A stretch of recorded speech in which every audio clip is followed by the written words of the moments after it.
You ever know someone who could turn your life upside down with a single text?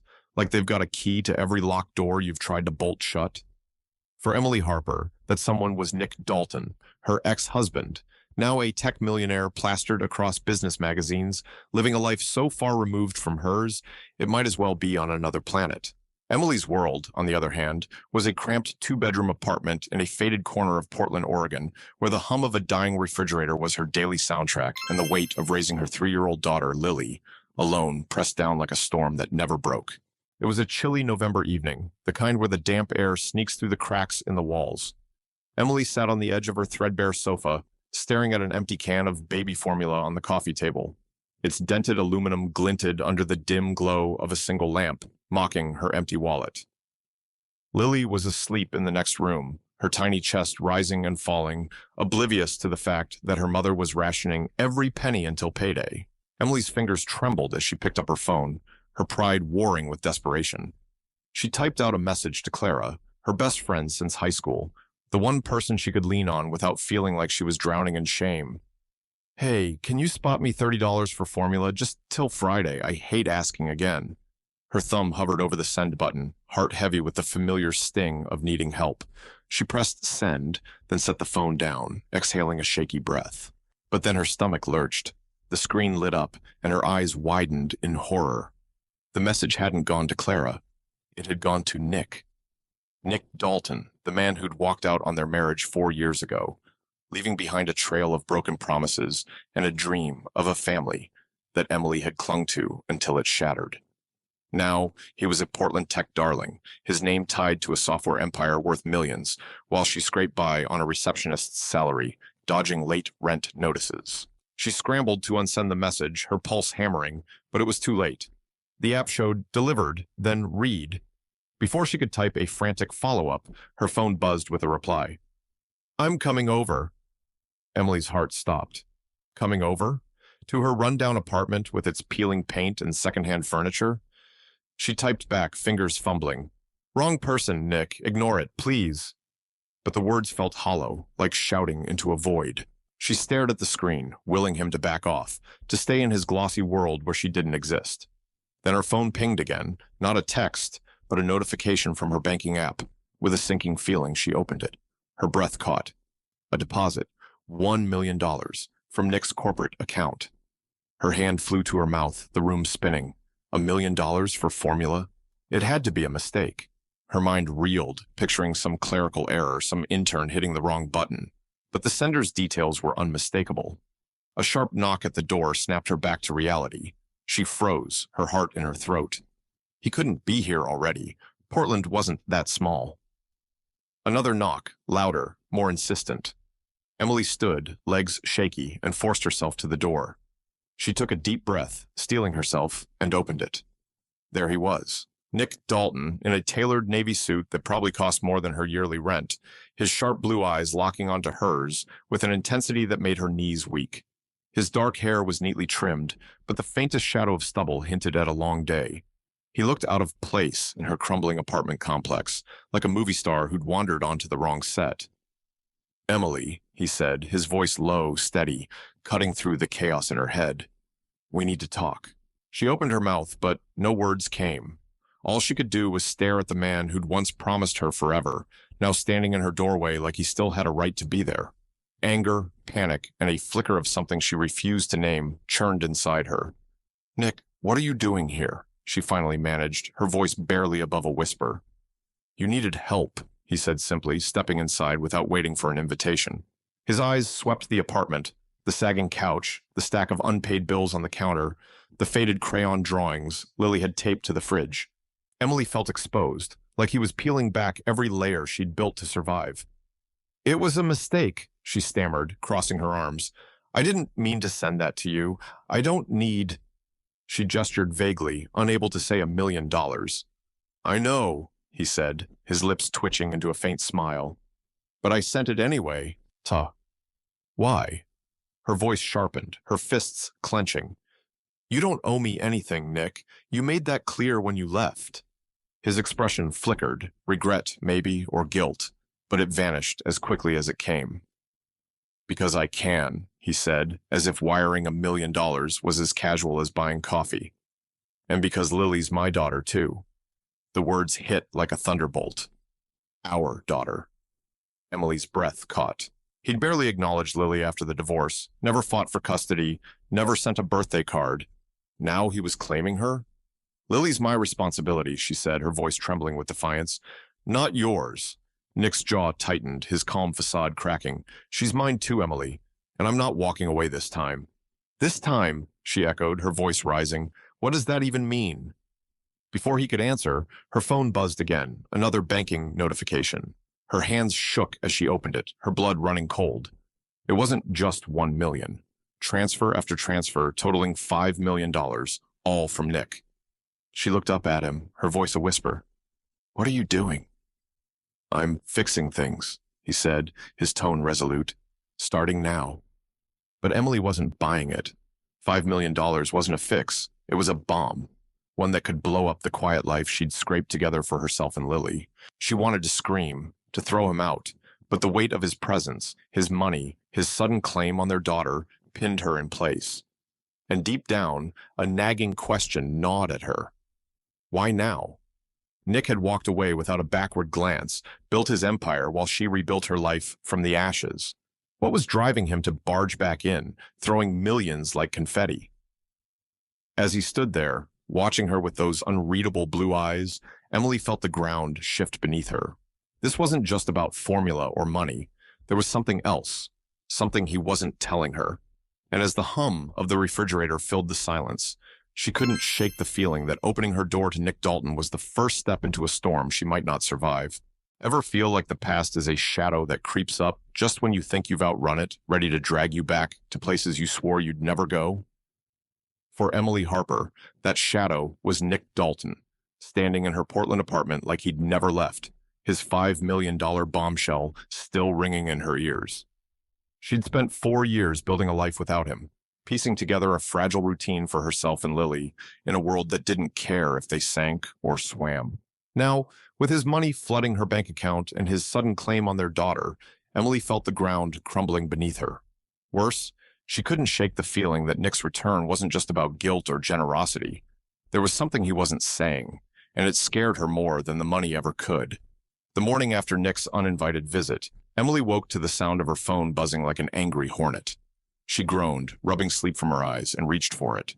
The screen was a mess of notifications, texts from Clara, missed calls from unknown numbers, and an email that made her stomach drop. Exclusive interview request. Your connection to Nick Dalton's millions. Her heart sank. The media had sniffed out the money trail already. She could picture the headlines. Struggling mom gets millionaire ex's pity cash. Or worse, they'd drag Lily into it, splashing her innocent face across tabloids. Emily's hands shook as she deleted the email, but the damage was done. The world was closing in, and Nick's help was the spark that lit the fuse. She glanced at Lily, who was happily stacking blocks on the living room floor, oblivious to the storm brewing. Emily's chest tightened. She'd do anything to keep her daughter safe, but Nick's money felt like a beacon, drawing eyes she couldn't control. Her phone buzzed again, a text from an unknown number. We need to talk, outside, now. As her pulse spiked, she peered through the kitchen window, spotting a black SUV parked across the street, its tinted windows hiding whoever was inside. Her first thought was Nick, but he wouldn't be this cryptic. Against her better judgment, she grabbed her jacket, told Lily to stay put, and stepped outside. The air was crisp, the Portland sky a dull gray. A man leaned against the SUV, his face half hidden by a baseball cap. He was middle-aged, with a wiry build and eyes that darted like he was expecting trouble. Emily Harper? He asked, his voice low. She nodded, her throat dry. Who are you? Name's Carter Reed, he said, stepping closer. I used to work with your ex. Let's just say he owes me. And that $5 million he sent you? It's got my name on it. His words hit like a punch. Emily's mind raced. Nick had enemies, and now they were at her doorstep? I don't know what you're talking about, she said, backing away. That money's not mine. Carter smirked, unfazed. Doesn't matter.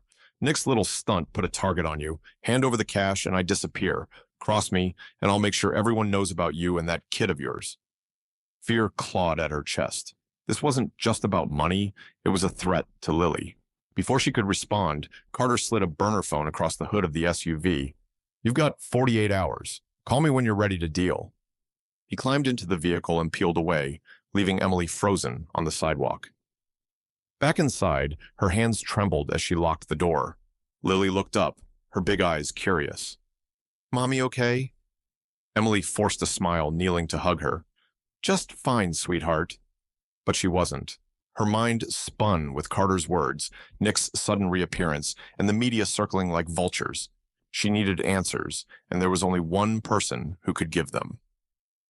An hour later, Emily stood outside Nick's sleek downtown office, a glass tower that screamed wealth. She'd left Lily with Clara, ignoring her friend's worried questions. The receptionist eyed her faded jeans and scuffed sneakers, but buzzed her up. Nick's office was on the top floor, all polished wood and floor-to-ceiling windows overlooking Portland's skyline. He stood behind a desk cluttered with monitors, his suit jacket off, sleeves rolled up. When he saw her, his expression shifted. Surprise, then something softer. "Emily," he said, stepping forward. "What's wrong?" She didn't waste time. "Who's Carter Reed?" Nick's face hardened, his eyes narrowing. "Where did you hear that name?" he asked, his voice low. "He showed up outside my apartment," she snapped. "Says you owe him, and that money you sent me is his. He threatened Lily, Nick." Her voice broke on her daughter's name, and for a moment, Nick looked like he'd been slapped. He ran a hand through his hair, pacing. "Carter's an old business partner," he said finally. "I cut him out of a deal years ago when I caught him skimming funds. He lost everything, his reputation, his money. I didn't think he'd come after you." Emily's fists clenched. "You didn't think? You threw $5 million at me without a word, and now I've got a creep threatening my daughter because of your past." Nick stopped pacing, his jaw tight. "I'm sorry, Emily. I thought I was helping. I didn't know he'd—" He cut off, his eyes meeting hers. "I'll handle Carter. He won't touch you or Lily." But Emily wasn't comforted. "Handle it how?" she demanded. "You can't just throw more money at this, Nick. This isn't your world to fix." "Sekdao." He stepped closer, his voice softer but firm. "I left you once, and it was the worst mistake of my life. I'm not leaving you to face this alone." His words stirred something in her. Anger, yes, but also a flicker of the trust they'd once shared. She pushed it down. "You don't get to decide that," she said. "You lost that right when you walked away." Before Nick could respond, his phone buzzed. He glanced at it, his face darkening. "It's my security team," he said, scanning the message. "They've got a lead on Carter. He's been tracking my accounts, waiting for a move like this." Emily's stomach twisted. "Tracking you? How long has this been going on?" Nick hesitated, and that pause told her everything. "A while," he admitted. "I thought I had it under control."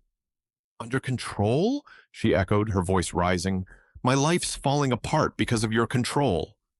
She turned to leave, but Nick grabbed her arm gently. "Emily, please, let me fix this. For Lily." His eyes were pleading, and for a moment she saw the man she'd loved, the one who'd promised her a future before it all fell apart. But the weight of his mistakes and hers hung heavy between them. As she pulled away, her phone buzzed. Another email, this time with a photo. "Lily at the park yesterday, laughing on a swing." The caption read, "Time's ticking." Emily's blood ran cold. Carter wasn't bluffing. She looked at Nick, her voice trembling. "He's watching us." Oh, Nick's expression turned to steel. "Not for long," he said. But as they stood in his gleaming office, the city sprawling below, Emily knew this was only the beginning. Carter Reed was a shadow from Nick's past, and now he was hers too, a shadow that wouldn't fade without a fight. Ever wonder if a single choice could unravel your whole world, or maybe stitch it back together? For Emily Harper, the past week in Portland felt like a tornado tearing through her quiet life with Lily. Nick Dalton, her ex-husband turned tech millionaire, had stormed back in, dropping millions and dragging a vengeful shadow named Carter Reed into their lives. Now, as Emily stood in her cramped apartment, clutching a chilling photo of Lily at the park, she knew the storm wasn't over. But sometimes, the darkest moments show you who's really in your corner. Carter's threats had escalated, each email a knife twisting in Emily's gut. The latest demanded she meet him at a seedy downtown motel, alone, or Lily's face would hit the tabloids. Nick, pacing her living room, was a coil of barely restrained fury. "You're not going," he said, his voice steel. Emily's hands shook. "If I don't, he'll hurt her." Nick's eyes met hers, steady and fierce. "Trust me, Emily. I'll end this." She decked off shit. Trust him? After he'd left her shattered? Yet his resolve, the raw fear in his gaze for Lily, cracked her defenses. Nick's security team had traced Carter to a burner account tied to his old embezzling schemes. "He's desperate," Nick explained, his jaw tight. "Lost everything when I cut him out. This is his last play." Emily's heart raced. Desperate men were dangerous. Nick's plan was simple but risky. Lure Carter to the motel, let his team catch him in the act. "I'll go instead," Nick said. Emily's throat tightened. What if it's a trap? He touched her shoulder, his warmth grounding her. "I owe you this." That evening, Emily waited in her apartment, every creak of the floorboards spiking her pulse. Lily played nearby, stacking blocks, her innocence a painful contrast to the danger outside. Emily's phone was silent. No updates from Nick. She pictured him at the motel, facing Carter's venom alone. Her fingers hovered over his contact, torn between fear and a flicker of faith. He'd left once, but now he was fighting for them. Was that enough? At 9:17 p.m., her phone rang. Nick's name flashed. She snatched it up, breathless. "It's over," he said, voice rough but calm. "Carter's in custody." Relief flooded her, knees buckling. What happened? Carter had shown up, ranting about Nick's betrayal. Nick's team recorded everything, enough to bury him. "He's got nothing left," Nick said. "You and Lily are safe." Media frenzy fizzled out, thanks to Nick's lawyers spinning the transfers as a private family matter. Emily, though, faced a harder question. Could she let Nick back in? One evening, as Lily dozed, he sat across from her, vulnerability in his eyes. "I left because I was scared I'd fail you, like my dad failed us," he admitted, but walking away was worse. Emily's chest ached. "It's not just the past, Nick, it's trust." He nodded, earnest. "Let me earn it. For Lily. For you." Days turned to weeks. Nick didn't push, showing up for small moments, reading to Lily, fixing the leaky sink. Emily watched, her walls softening. One night, as he tucked Lily in, his soft, "Good night, kiddo," stirred memories of what could have been. Later, on the fire escape, city lights twinkling below, Emily spoke quietly. "I can't forget, Nick, but I see you trying. That matters." His smile was tentative, hopeful. "A chance is all I need." Their story wasn't a fairy tale. Trust grew slowly, through bedtime stories and shared silences. But as Emily watched Nick laugh with Lily, she felt something new, hope. Second chances weren't about erasing scars. They were about building something stronger. And maybe, just maybe, they could. What do you think? Does their story give you hope for new beginnings? Share your thoughts below.